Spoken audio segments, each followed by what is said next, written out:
Hola amigos, vamos a continuar con los temas. Este es el tema de hipotiroidismo que está basado en el Tratado de Pediatría de Nelson. Para comenzar lo vamos a hacer pues acordándonos un poquito de la fisiología, ¿no? De la producción de hormona tiroidea.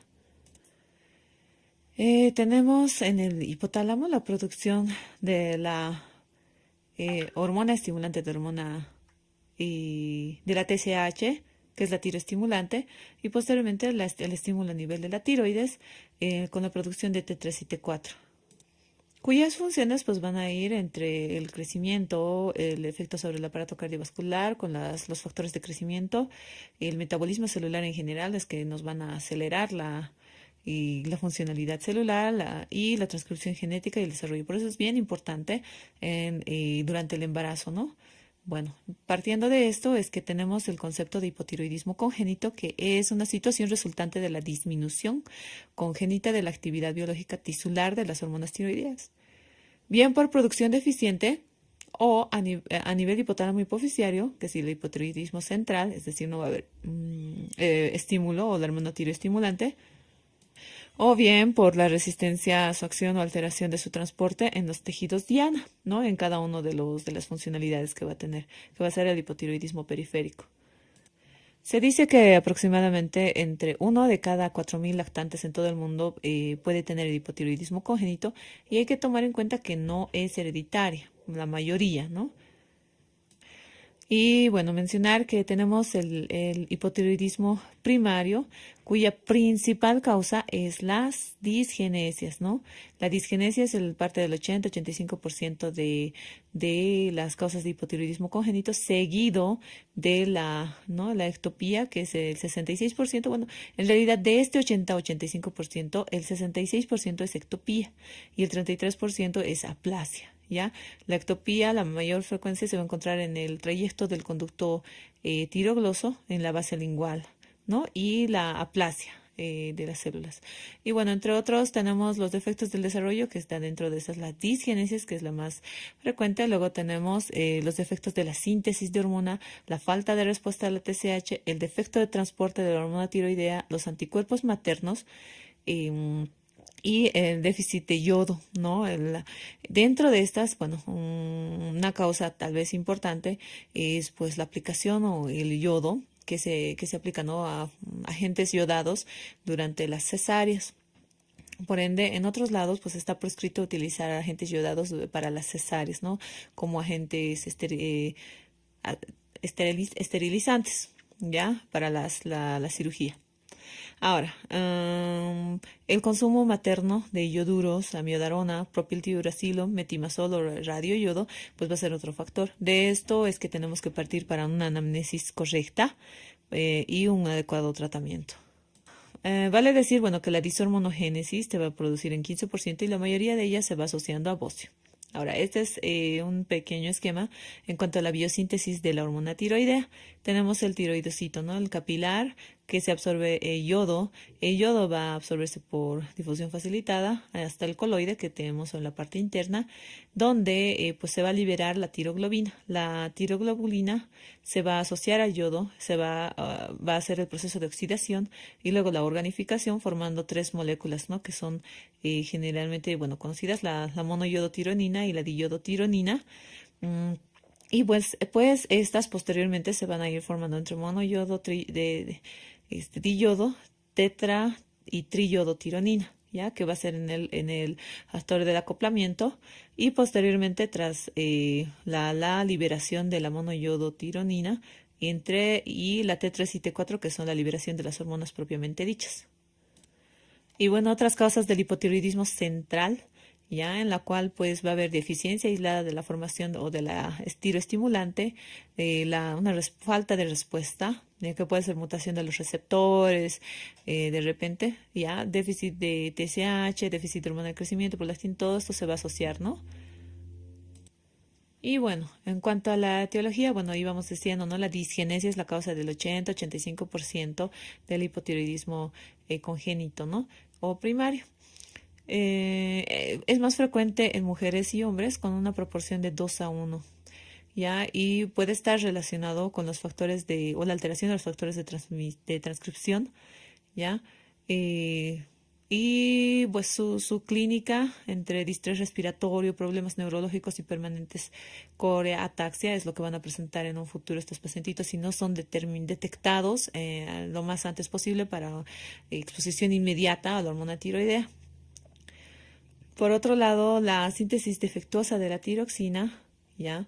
Se dice que es el 15% de las causas de hipotiroidismo se dice que dentro del cribado neonatal que se realiza, pues el 15% van a ser alteración de la síntesis de la tiroxina. Estos pacientes presentan bocio y su herencia es autosómica recesiva, ¿ya? Por otro lado, tenemos el defecto de transporte de yoduro, que son las mutaciones del cis portador de sodio yoduro y el hipotiroidismo subclínico con bocio, ¿ya? Tenemos otros, ¿no? Causas que son los defectos de transporte de hormonas tiroideas, la alteración del monocarboxilato 8, ¿ya? Que se asocia a alteración del cromosoma X y va a producir paraplegia espástica, disartria y movimientos atetoides, ¿no? Esa es la patología. Y bueno, por otro lado tenemos otras causas, ¿no? El defecto de la peroxidasa tiroidea. Este es el síndrome de Pendred, que es autosómica recesiva y que se va a caracterizar por la mutación de la proteína, de una proteína no periférica en células, que va a tener alteración en cuanto a alteraciones de tiroide con alteraciones de la cóclea, es decir, hipoacusia. Por otro lado, tenemos el defecto de la síntesis de tiroglobulina, que va a ser con la TSH sérica elevada, la T4 baja, y va a ser o indetectable, y de la tiroglobulina, ¿no? Los defectos de la desyodación también van a ser otra causa, ¿no? La pérdida de yodo por la excreción urinaria, que va a producir déficit, por ende, bocio. Y la falta de respuesta a la tirotropina, que va a ser la mutación del gen del receptor de la TSH o la pseudohipoparatiroidismo de tipo 1A. En cuanto a la resistencia de la hormona tiroidea, la mayoría de ellas el paciente va a presentar bocio, ¿no? Los niveles de T3, T4, T3 libre y T4 libre son elevados. El paciente se va a caracterizar primero por bocio, retraso del desarrollo y crecimiento, maduración esquelética disminuida. La TSH va a ser moderadamente elevada o normal. Ya, y bueno, de ellos hay que tomar en cuenta que también puede existir, ¿no?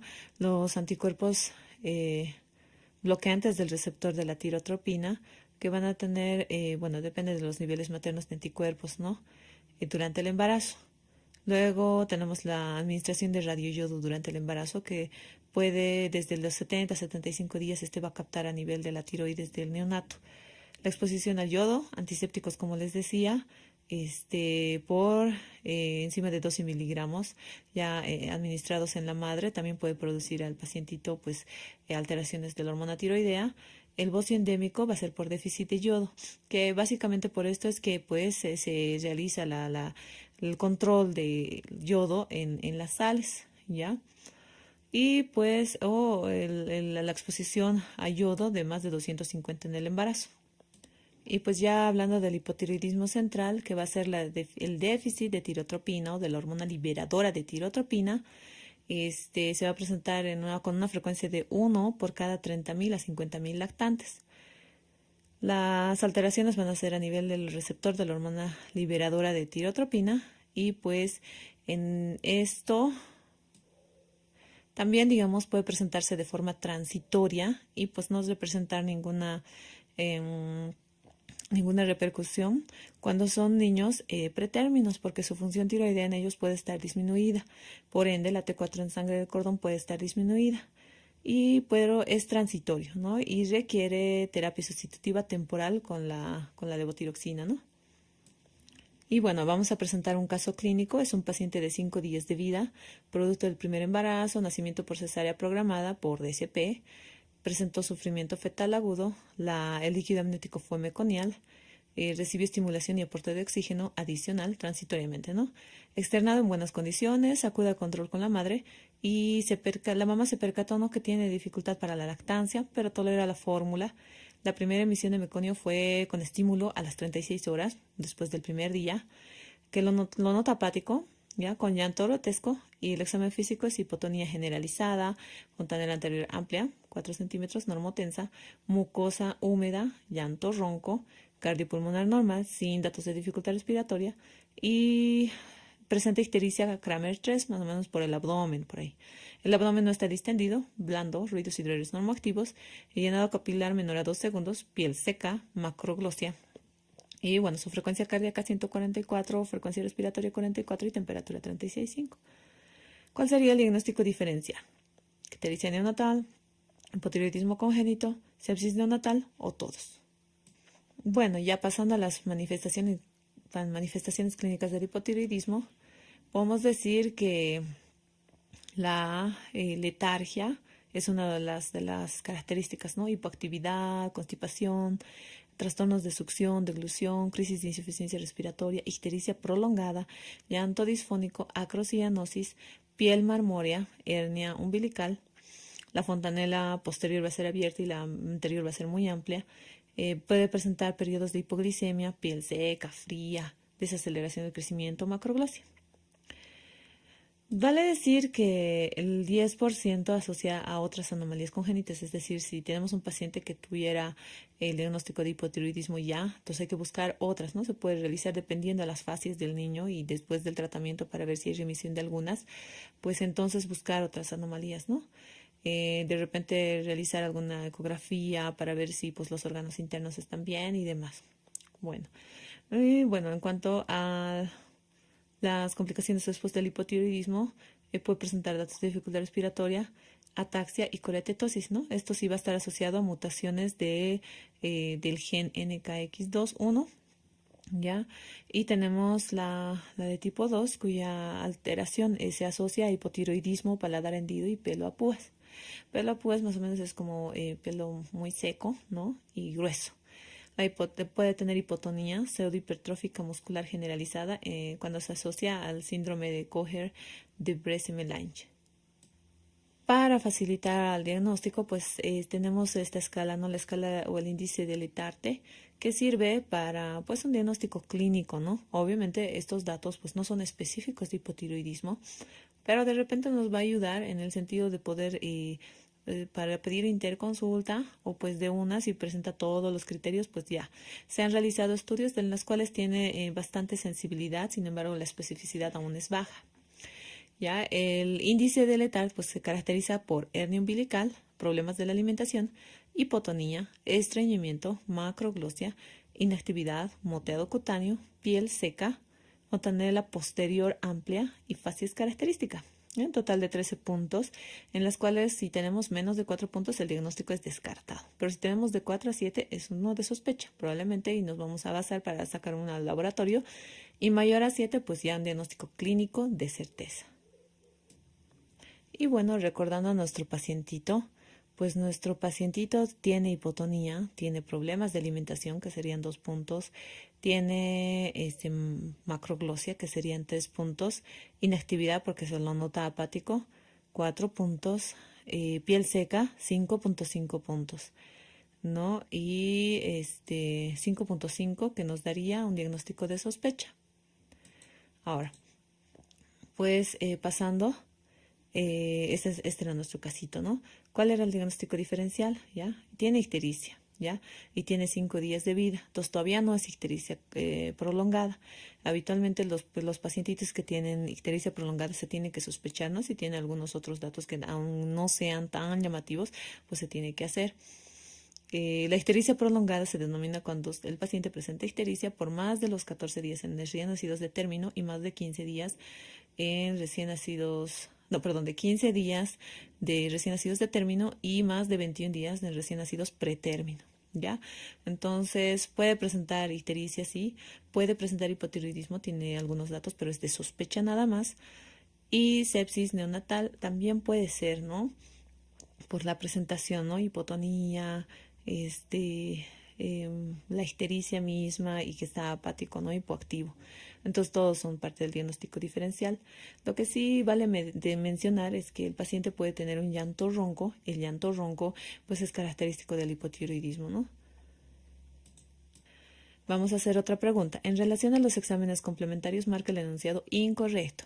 Si el cribado determina la cantidad de TSH, o será la gamografía que se realiza con yoduro sódico, o será que la hipercolesterolemia podría ser secundaria al hipotiroidismo, o será que la edad gestacional puede darnos un resultado falso negativo, o la toma de muestra precoz puede darnos un resultado negativo. Vale decir falso negativo. Entonces, en cuanto a las pruebas de laboratorio, tenemos el cribado neonatal, que se hace a todos los recién nacidos por la cantidad de niños que se pueden encontrar con esto y que puede presentar datos subclínicos, ¿no? Entonces, pero no nos va a determinar en caso de que el paciente tenga hipotiroidismo central. Por otro lado, suelen haber casos con TSH más de 100. En estos pacientes, pues ya hay que iniciar el tratamiento y ese es el diagnóstico neto. Por otro, y pues hay que hacer el perfil tiroideo una vez, ¿no? Antes de iniciar el tratamiento para ver de dónde se está partiendo. Pueden tener retraso del desarrollo óseo en un 60% y a nivel de la epífisis distal o tibial proximal es que se tiene que buscar esto, ¿no? Pueden presentar también disgenesia epifisiaria, fontanela amplia, cardiomegalia o huesos intersuturales. Por eso hay que hacer un buen examen físico, ¿no? La gamografía se va a realizar con yoduro sódico para una mejor efectividad del examen y pueden presentar alteraciones. En realidad, cuando presentamos un pacientito con ictericia y de repente algún soplo, eventualmente también hay que sospechar alguna cardiopatía. ¿Qué es lo que vamos a encontrar? Ondas P y T, bajo voltaje y amplitud de complejo QRS un poco aumentado. Y el colesterol ya desde los 2 años pues hay que realizarles el control porque puede asociar a esta patología. Esta es la imagen de una gamografía tiroidea, pero esta no es con la de yoduro sódico, sino con la TC99, que también es un excelente marcador. Y aquí nos muestra, ¿no?, la ectopía de la funcionalidad de la tiroides. Entonces, esto es básicamente de las muestras que se toman en el cribado neonatal. Los falsos positivos, es decir, con TSH mucho más de 10, pues puede ser porque se haya tomado una muestra precoz, es decir, antes de que cumpla las 48 horas, ¿no? Que se tomaba, si se acuerdan, el tamizaje entre 2 a 8 días, o a 5 días, perdón. Entonces, la muestra precoz, es decir, antes de esos 48 horas, puede darnos un falso positivo. La exposición materna a la medicación antitiroidea también nos va a dar un falso positivo. Y los falsos negativos van a ser en pretérminos menos de 35 semanas y el déficit de globulina, ligadura de T4 o en el hipotiroidismo secundario terciario o error de laboratorio. Entonces, si tenemos un examen que está dudoso, sin clínica y demás, hay que repetir el examen siendo un perfil tiroideo. Entonces, volviendo a nuestra pregunta, habíamos dicho, ¿el cribado determina la cantidad de TSH? Sí, en realidad si tenemos un TSH mayor a 10, y si tenemos antecedente y demás, pues hay que hacer un perfil tiroideo y iniciar tratamiento si es clínica, y pues si no, por ejemplo, si tenemos por resultado menos de 10, estamos con normal. Y sí, se ve con la cantidad o con cuantificación de TSH. Ahora, la gamografía sí se realiza con el yoduro sódico, como habíamos dicho, ¿no? Aunque hay otros marcadores, pero el más efectivo es el yoduro sódico. La hipercolesterolemia podría ser secundaria al hipotiroidismo, sí, por eso desde los 2 años se tiene que hacer el control. Y la edad gestacional puede darnos un resultado falso negativo, ¿no ve? La prematuridad sobre todo, menor a 35 semanas. La toma de muestra precoz nos puede dar un falso negativo, no, en realidad nos da un falso positivo, ¿no? Ya para ir al tratamiento, cuando tenemos ya un perfil tiroideo alterado, clínica y demás, se tiene que iniciar el tratamiento, ¿no?, con levotiroxina oral de 10 a 15 microgramos por kilo peso día.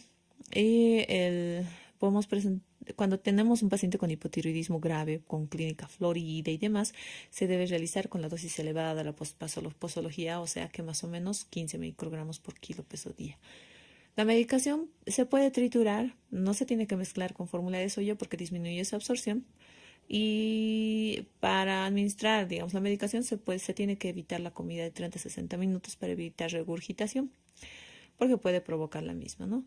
Y el control se tiene que realizar de TSH entre 1 a cada mes o cada 2 meses durante 6 meses, luego de 2 a 4 meses entre 6 y 3 años. Y ahí después ya son anuales y dependiendo, ¿no? Ahora, el exceso de la medicación puede causar craneosinostosis o alteración de la conductual. Conductual en que puede el paciente presentar no hiperactividad, se podría decir terrores nocturnos eventualmente también se han descrito. Y bueno, en cuanto al pronóstico, la hormona tiroidea es crucial para el desarrollo cerebral. Por eso la congénita tiene bastante relevancia, ¿no? De identificarla y por eso se tiene que hacer los cribados. Los programas de detección indican niveles bajos de T4 y maduración esquelética retrasada, ¿ya?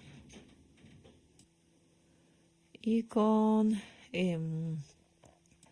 mayor efecto en cuanto antes se haya hecho el diagnóstico. Ahora, el tratamiento inadecuado entre 2 a 3 años de vida produce daño cerebral de grado variable. Entonces, por ende es importante tener una buena relación médico-paciente y para ver una adherencia al tratamiento, ¿no? Bueno, vamos a ir al caso clínico. El paciente es un paciente de sexo femenino con antecedente síndrome de Down. Tiene y diabetes mellitus de tipo 1, ¿no? Bien controlado, con hábito intestinal regular, hasta hace 5 meses que requirió tratamiento con lactulosa diaria. Madre refiere que desde hace 2 meses presenta galactorrea, ¿ya? No tiene otra sintomatología, pero le llama la atención. Al examen físico, rasgos fisonómicos, ¿no? Característicos del síndrome de Down, cardiopulmonar normal, con región mamaria con glándulas palpables, no dolorosas, no cambios tróficos, el abdomen no está distendido, y tiene ruidos hidrógenos normoactivos, el llenado capilar es menor a 2 segundos, el marco colónico es palpable pero no doloroso, y el último control de perfil tiroideo con discreto aumento de la TSH y T4 en el límite inferior. Marca el correcto. ¿Será que el paciente intercurre con hipotiroidismo congénito? ¿Será que presenta constipación aguda? ¿O se debe realizar un nuevo control tiroideo o complementar con estudio genético? ¿O ninguna? Entonces, bueno, ya pasando al tema de hipotiroidismo adquirido, se va a presentar en un 0.3%, ¿ya? Y puede iniciar con hipotiroidismo subclínico, es decir, TSH más de 4.5 y el resto normal. Esto es en milimoles, ¿no? Por así decirlo, TSH por encima de 10. Y eventualmente no puede producirse por secundaria tiroiditis linfocitaria crónica o la tiroiditis de Hashimoto. Tenemos síndromes poliglandulares, ¿no? Autoinmunes, que son una de las causas principales, la de tipo 1 y la de tipo 2, que ahorita vamos a ver sus diferencias. El síndrome de Down, que va a ser con anticuerpos más o menos el 30%, ¿ya? Esto es bien característico, el síndrome de Down, porque básicamente ellos pueden no tener ninguna clínica y solamente su predisposición, por ende se tiene que hacer un control o pesquisaje de la perfil tiroideo cada 6 meses. ¿Por qué? Porque ellos tienen, pues, básicamente algo que se llama tolerancia central, que es está relacionado con un gen aire, pues, y pues, en determinados momentos puede desencadenar por mimetismos moleculares, pues, anticuerpos contra diferentes órganos, ¿ya? Por ende, ellos tienen bastante, digamos, predisposición de hacer cualquier tipo de enfermedad autoinmune. El síndrome de Turner en un 40% puede tener hipotiroidismo, ¿no? Por ende, a ellos también se les hace controles. Los pacientes con diabetes mellitus de tipo 1, en 20% pueden hacer la presentación, ¿no?, de anticuerpos y por ende puedes también asociarse a hipotiroidismo. El síndrome de Williams, el hipotiroidismo subclínico, los fármacos que contienen ioduros, expectorantes o suplementos anticomiciales o sometimientos a radioterapia por enfermedad de Hodgkin pueden desencadenar hipotiroidismo adquirido.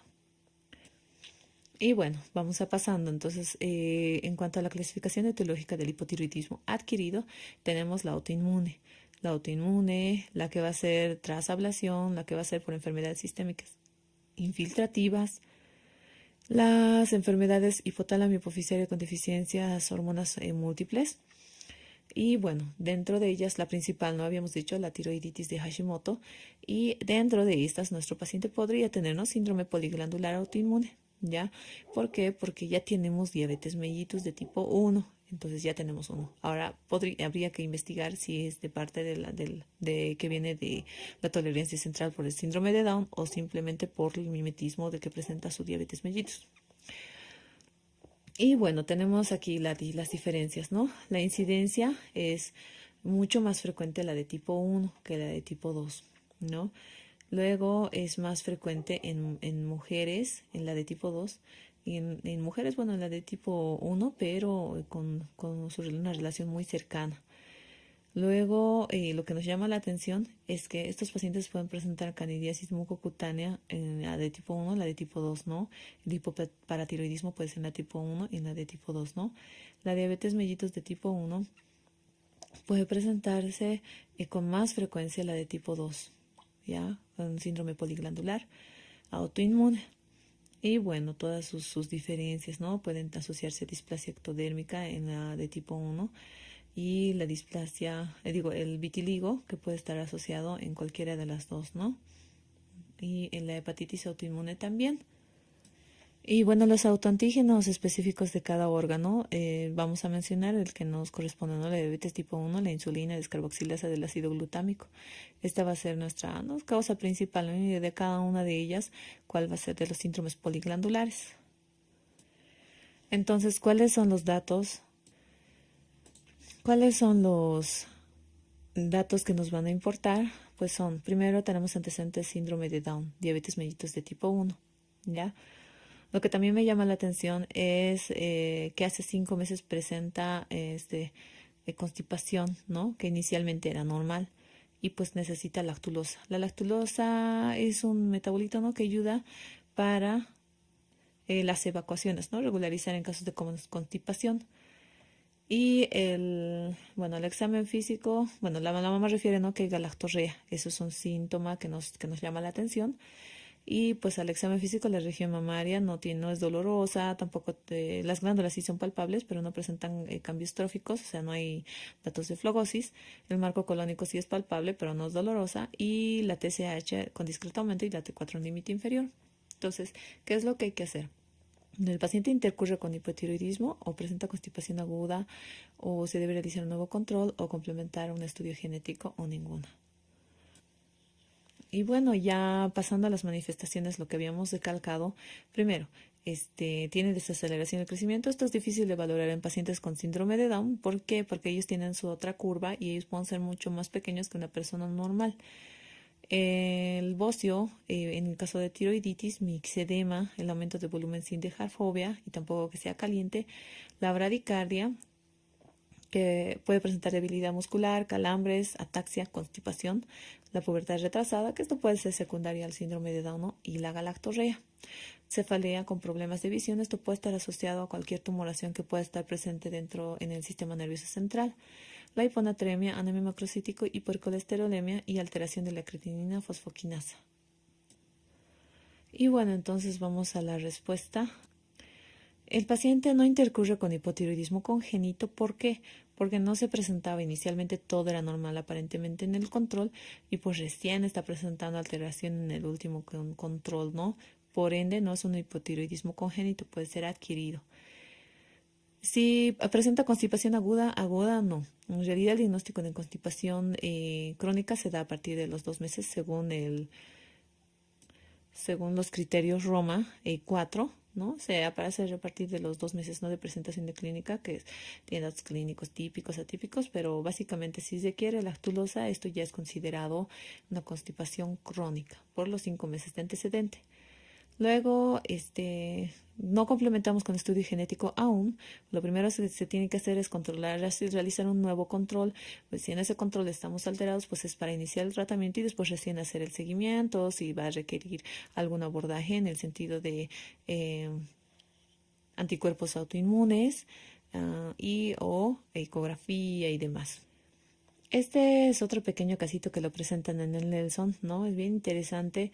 Es una niña que había iniciado el cuadro solo como anemia como tal, era subclínico, y atribuyen el resto de la clínica solamente a la anemia. Entonces estaban como anemia refractaria, 3 años, habían hecho el tratamiento, sin embargo no había respuesta. Y llamaba la atención que la velocidad de crecimiento estaba disminuida, y tenía pues como dice acá, ¿no?, carácter perezoso, estreñimiento, que inicialmente todo lo atribuían a la anemia, ¿no? Sin embargo, se le realiza el examen, el perfil tiroideo y se inicia el tratamiento con con levotiroxina y pues el cambio fue impresionante. Volvió a recuperar la velocidad de crecimiento, aunque no llegó al deseado, pero sí llegó al final y no tuvo otras secuelas, ¿no? Entonces me parece un caso muy importante, muy interesante, ¿no? Porque ven aquí la fase, ¿no? De su inicio del tratamiento y pues ya aquí con el tratamiento correctamente realizado. Vamos con otra pregunta. En relación al diagnóstico del hipotiroidismo, marca el enunciado correcto. Se realiza con el cribado neonatal. La determinación de antitiroglobulina sirve para ver el diagnóstico. Se debe realizar punción para descartar otras causas, o la gamografía sirve para identificar nódulos calientes, o la ecografía se realiza para ver funcionalidad. Bueno, pasando ya al tema. Primero, el diagnóstico se hace generalmente con la determinación de T4 libre, TSH e incluso eventualmente la T3, ¿no? La determinación de antitiroglobulina y antiperoxidasa, que son las de los anticuerpos, puede indicar la causa, por decir así, una causa autoinmune. La ecografía puede mostrarse con aumento de tamaño e hipoecogenicidad difusa, ¿no? Aquí tenemos una ecografía en la cual tenemos el istmo, lóbulo tiroideo derecho y el izquierdo. Luego se puede realizar la punción, como aquí dice, ¿no? Para ver microcalcificaciones, pero esto en caso de que tuviéramos alguna alteración en cuanto a la ecografía. Y la gamografía pueden hacerla con radioyodo o con yoduro sódico, como les decía, para determinar si son nódulos calientes, o es decir, la funcionalidad. Y bueno, teniendo nuestra respuesta, pues primero, hemos dicho que el diagnóstico de hipotiroidismo se realiza con el cribado neonatal. En realidad no. Se puede hacer, ¿no? En el periodo neonatal, ¿ya? Pero diagnóstico como me olvidé ponerles, que es el hipotiroidismo adquirido. No se realiza con el cribado neonatal, el hipotiroidismo adquirido. Perdón, pues para el cribado neonatal no nos va a dar para el diagnóstico de hipotiroidismo adquirido porque se presenta mucho más tarde. Luego, la determinación de antitiroglobulina sirve para ver el pronóstico. En realidad no sirve para ver las causas autoinmunes. Se debe realizar punción para descartar otras causas. En realidad no se realiza la punción en todos los casos, ¿no? Solo en casos de que en la ecografía encontráramos microcalcificaciones y pues veamos alguna causa que sea pues linfoproliferativa. Y la gamografía sí sirve para identificar nódulos calientes, ¿no? Porque sirve, en realidad se va a captar lo que tiene la presencia de yodo. Y la ecografía no se realiza para ver la funcionalidad, en realidad solamente para ver la morfología.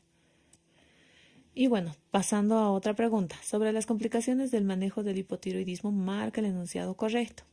La insuficiencia cardíaca se produce por incremento de la resistencia vascular periférica, o será que el hilio por hipomotilidad intestinal, o será que la insuficiencia respiratoria con atenuación de los estímulos respiratorios, o será que la hipotermia se debe a la disminución de la termogénesis, o serán todos correctos. Bueno, vamos viendo en cuanto al tratamiento y pronóstico. Se realiza el tratamiento en el hipotiroidismo adquirido con levotiroxina de 1 a 3 años, 4 a 6 microgramos por kilo día. De 3 a 10 años, de 3 a 5 microgramos por kilo día. De 10 a 16 años, 2 a 4 microgramos por kilo por día.